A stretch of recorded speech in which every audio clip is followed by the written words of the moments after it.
ஆமா, அதாவது அதிமுக முதல்ல அதிமுகவாக துவங்கப்பட்டது. அதனுடைய இன்றைய கதி அமித்ஷா திமுக முடிவு பெற்றது.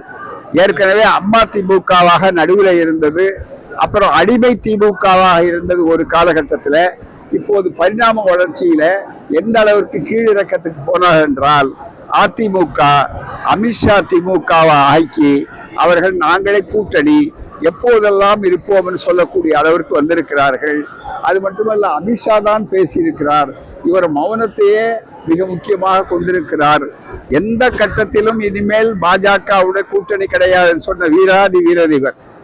அது மட்டுமல்ல, அப்படிப்பட்ட எந்த கட்டம் என்று சொல்லக்கூடிய அளவிற்கு என்ன, அது மட்டுமல்ல, எல்லா ஒரு சொல்லுக்கு 100 தடவை அம்மாவின் ஆணைப்படி அம்மாவின் ஆணைப்படி என்று அம்மாவை பொம்மையை வைத்திருக்கிறார்களே, அந்த அம்மா என்ன சொன்னார்? லேடியா மோடியா என்று கேட்டார். கடைசியில் அவருக்கும் பல கசப்பான அனுபவங்கள். அவர் முதல்ல எந்த காலத்திலும் கூட்டு வரவில்லை, கூட்டு வைக்க மாட்டோம் என்று பிரகடனப்படுத்தி விட்டு பிறகு மறுபடியும் ஒரு முறை இதுபோல நிர்பந்தத்தால் அவர் கூட்டு வைத்தார். அதனுடைய விளைவுகளை அவர் அனுபவித்த காரணத்தால் தான் கடைசியாக அவர் வந்த தெளிவான திட்டவட்டமான முடிவு. ஜெயலலிதா அவர்கள் தெளிவான ஒரு முடிவை சொன்னார். லேடியா மோடியா என்று கேட்டார். இப்போது அவர்கள் மோடி பக்கம் சென்றிருக்கிறார் சொன்னால், ஏற்கனவே அந்த அம்மையாருடைய தலைமையிலிருந்து நழுவிவிட்டார்கள். அவரிடம் கொள்கை இல்லை.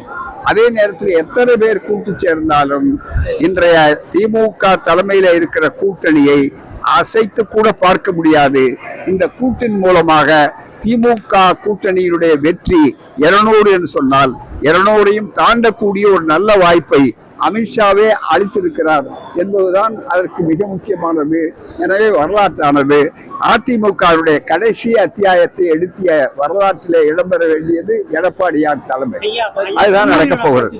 எனவே கடைசி அத்தியாயத்தை எழுதுகின்ற வாய்ப்பை அவருக்கு அரசியல் கொடுத்திருக்கிறது.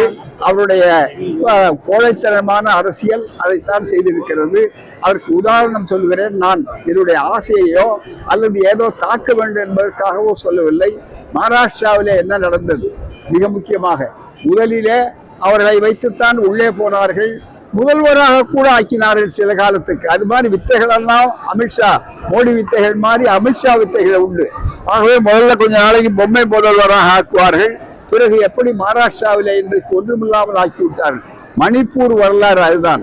பல மாநிலங்களுடைய வரலாறு ஏற்கனவே இருக்கிறது, சூழெழுத்தாக இருக்கிறது. அதை படிக்க இவர்கள் தவறிவிட்டார்கள். எனவேதான் அதனுடைய விலையை கடுமையாக கொடுப்பார்கள். ஏற்கனவே 5 பிளவாக அதை ஆக்கிவிட்டார் அமித்ஷாவும் பாஜகவும்.